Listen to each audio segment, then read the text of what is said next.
Shifting cultivators. Tripura, Mizoram, Nagaland, Manipur, and Arunachal Pradesh are all situated in the northeastern end of India.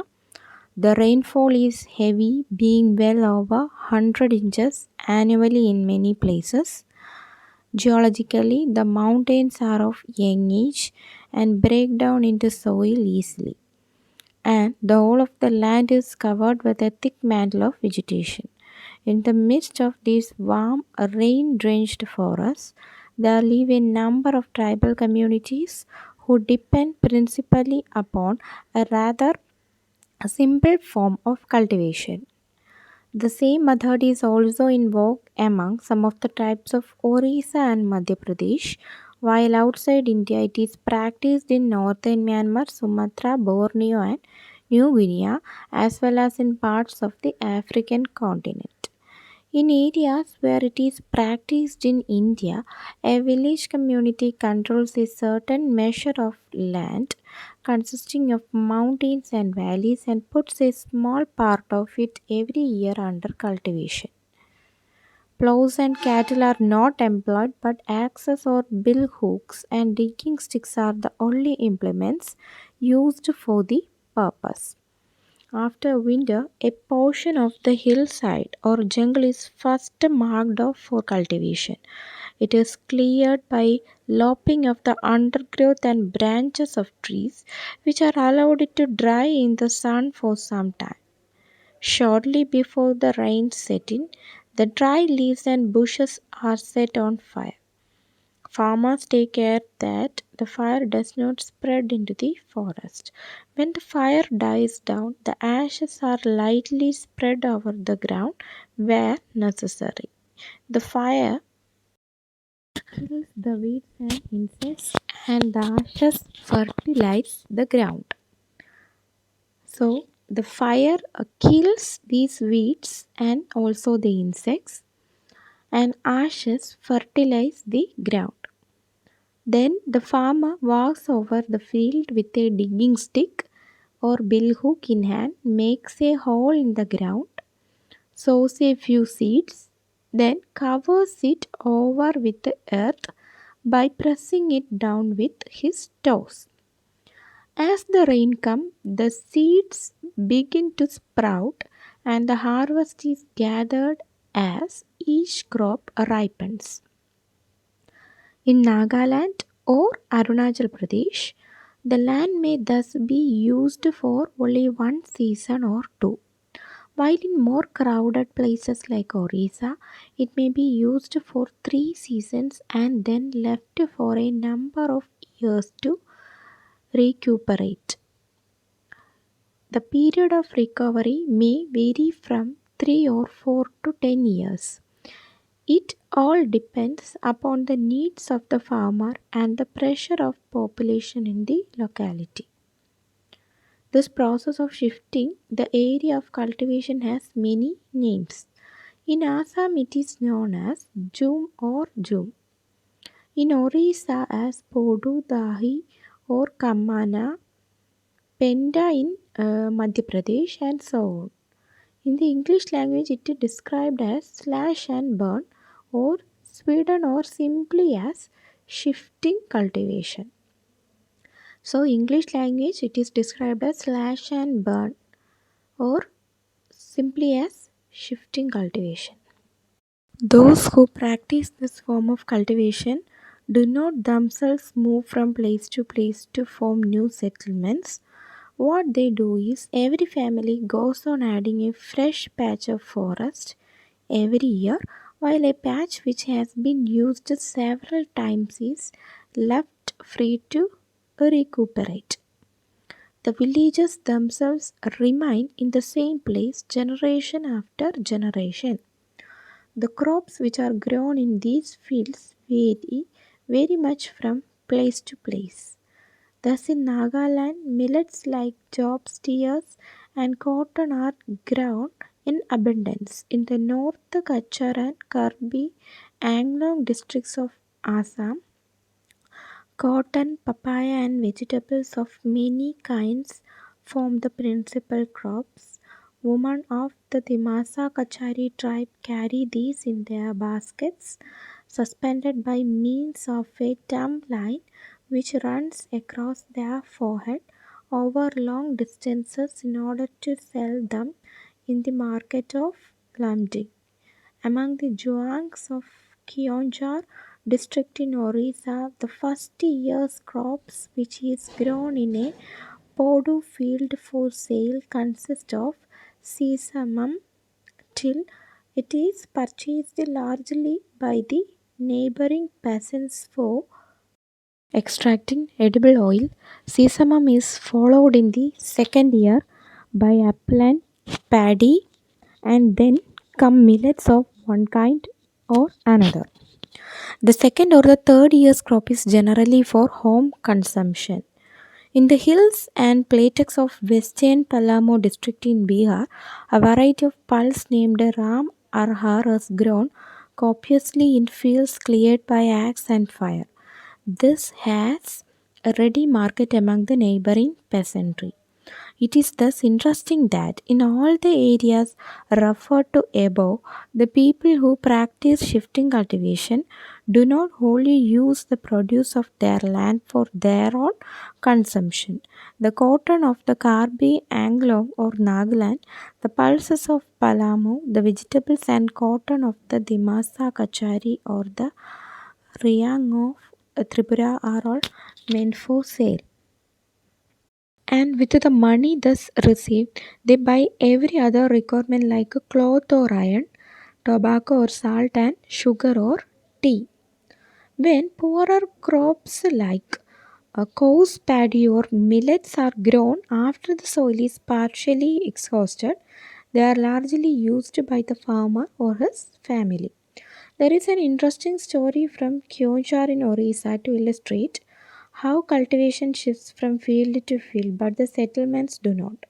It was related to us that after independence, a proposal was made that the Juang should be helped to migrate from their crowded villages like Gonasiga to less crowded places.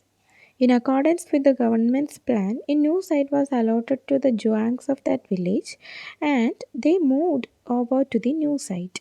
Houses were built, but it so happened that a fire accidentally broke out and the new settlement was reduced to ashes.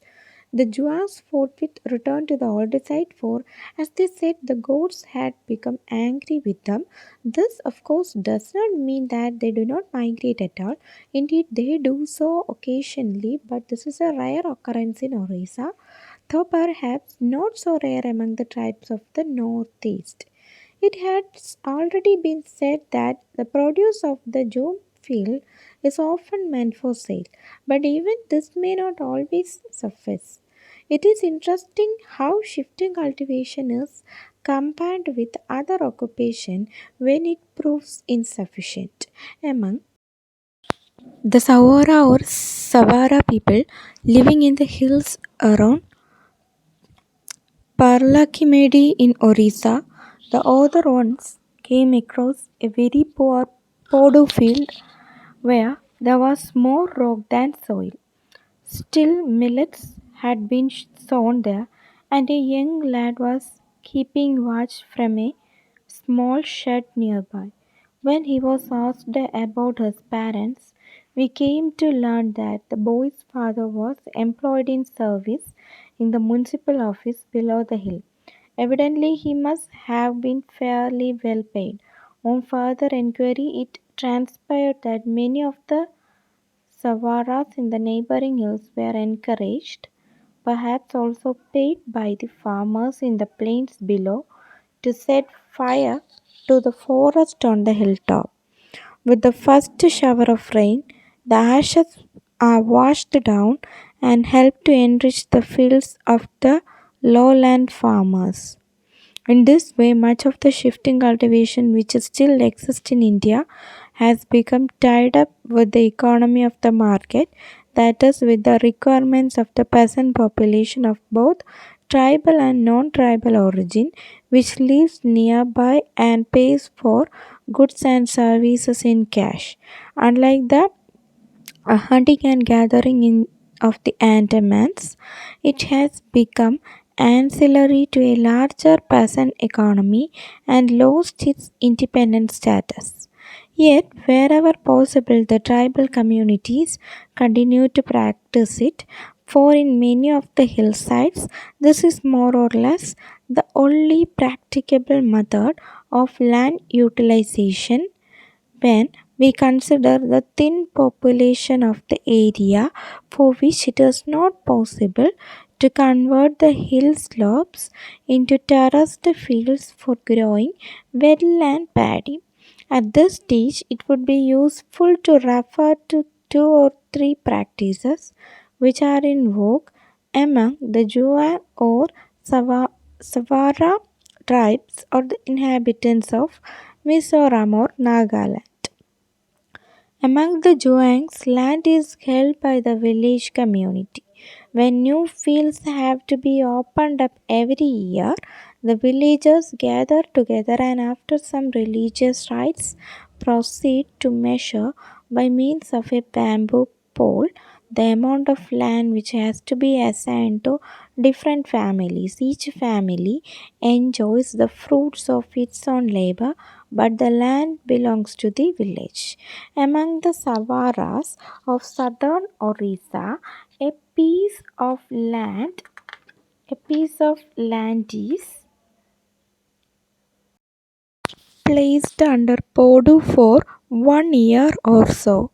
Then the villagers combine and erect small walls of stone on the hill slopes. Thereafter, they convert the whole of the hill slopes into a series of terraces when the ground is, of course, not too steep. Water from neighboring streams is carefully diverted to these fields for irrigation, and thus, with great care and ingenuity, the Savaras turn into irrigated paddy fields what was opened up originally as a Podu field. The Mizo people have largely come under the influence of American Christian missions. The rate of literacy is very high among them, and the missionaries have also taught them better methods of using steeply sloping land. Orangs are grown Oranges are grown in large quantities and supplement the diet of villagers. It would be interesting to compare some of the areas where shifting cultivation is still practiced and observe the nature of problems which the people face.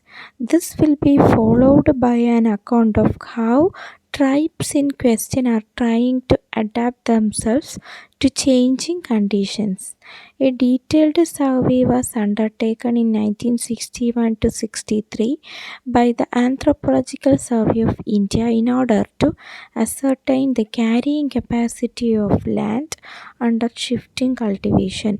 About 112 square miles of land in the erstwhile Mizo district of Assam, Keonjhar in Orissa, and Abushmar Plateau in Bastar in Madhya Pradesh were subjected to detailed survey.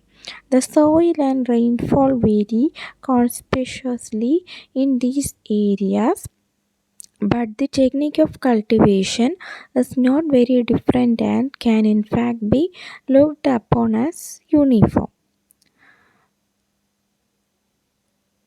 The soil in Mizoram results from the disintegration of friable tertiary rocks of sedimentary origin, while both in Kionchar and Bastar it is largely from Archean genesis and schists interspersed with the veins of quartzite and igneous rocks.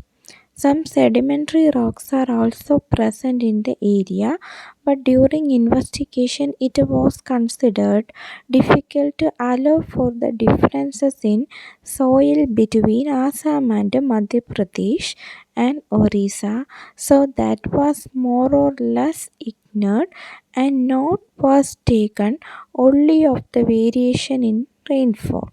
This is about 130 inches annually in Mizoram and between 50 and 60 inches in Bastar and Kyonjar.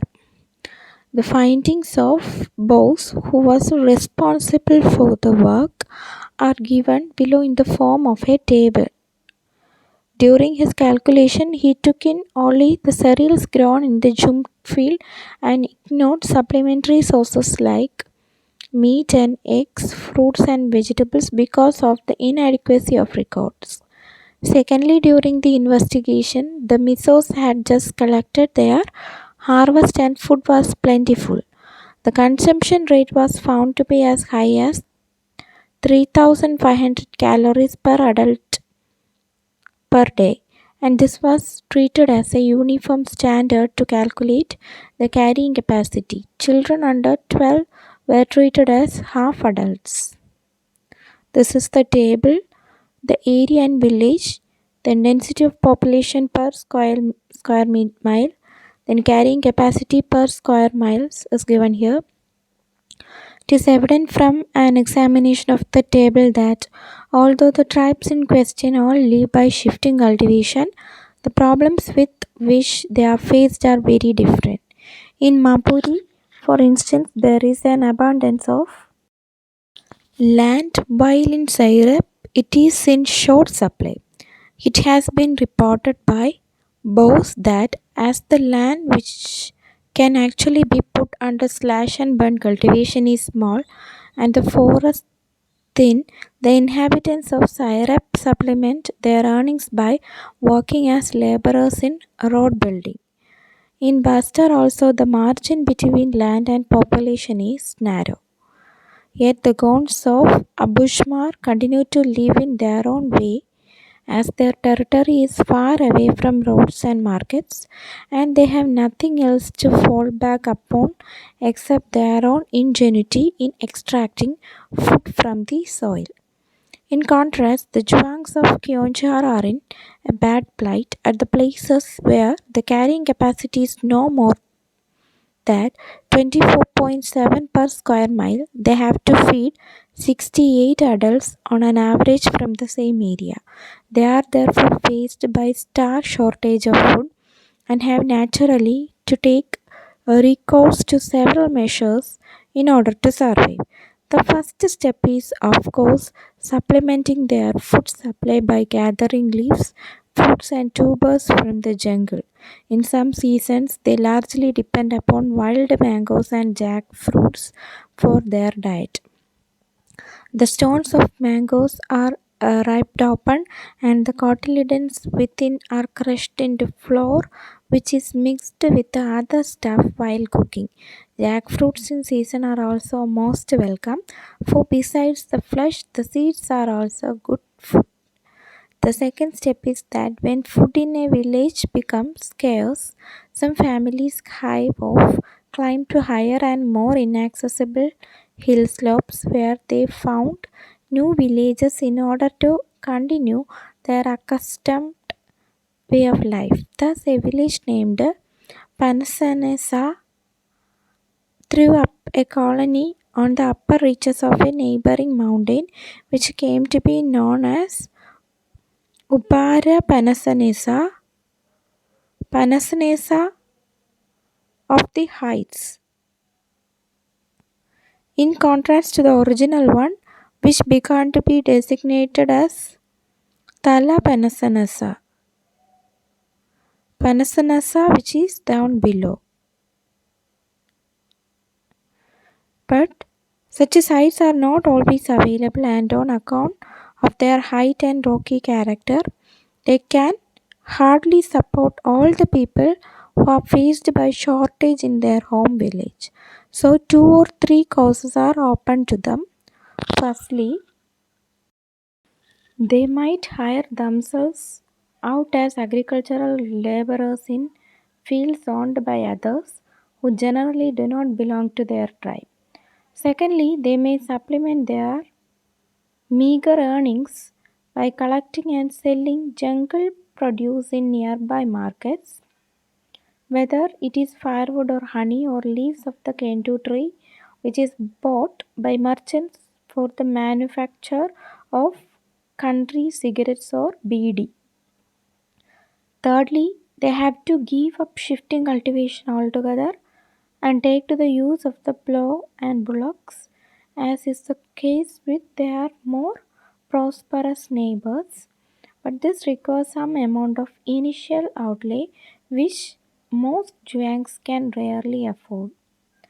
In Denkanal district in Orissa, a large number of Zhuangs have taken to plough cultivation, while in the uplands of Gonasika in Kionchar, they still retain the old practice. The small settlements of the Zhuangs in the uplands of Kionchar are mostly inhabited by members of a single clan. But when they come down to the valleys of the canal and adopt the usual farming methods of their neighbors, the villages grow more populous as land cannot be wasted and new problems arise. Changes are thus taking place in communities who live by shifting cultivation. Hardly any community in either northeastern or middle India lives by this alone. It has become an auxiliary means of support for those who have been changing over to plough cultivation or working as laborers wherever jobs are available. The produce of Jum or Podu fields is often meant for the market. Thus, the more efficient productive system of the peasants in the plains is swallowing up the less efficient productive system of many tribes in India.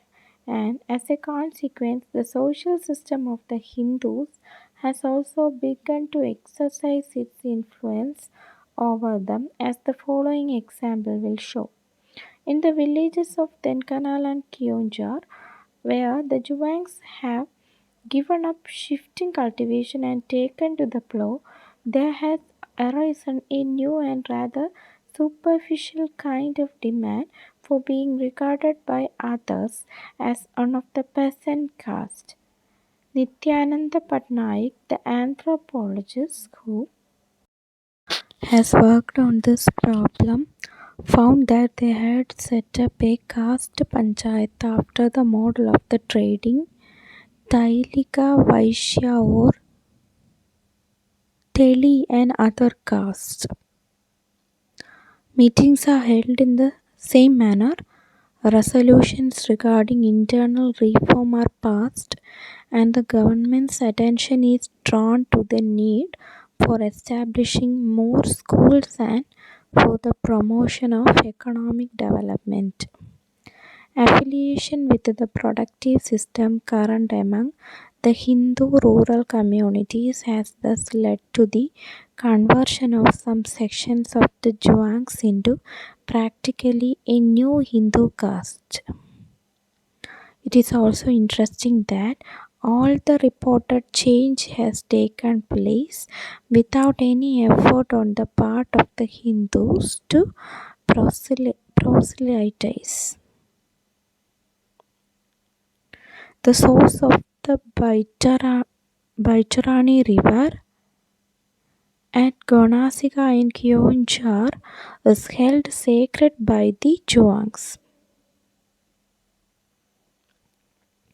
The Hindus of Orissa have converted this into a place of pilgrimage for the Baitarani as holy to them also. At the religious level, a bridge has thus been built just as at the economic level, the Zhuangs have been deeply affected by the productive system underlying caste. A chain reaction was thus started which began at one point and gradually engulfed other aspects of life and culture. Interpersonal and intercommunal relations were recast in a new way so that the Zhuangs, in spite of their distinctive identity, were absorbed as a part of the local social structure. What has been happening to the Zhuangs of Orissa, however, is not what has taken place elsewhere. The tribes of Arunachal Pradesh, for instance, were not subject to the same kind of contact with the peasants of the Brahmaputra Valley as the Chuangs had been with those of the Baitarani. Moreover, the contact of the Juangs was spread over many generations, while that of the Adi of Arunachal Pradesh or the Nagas of Nagaland with others has been recent and sudden. The results have also been different in consequence.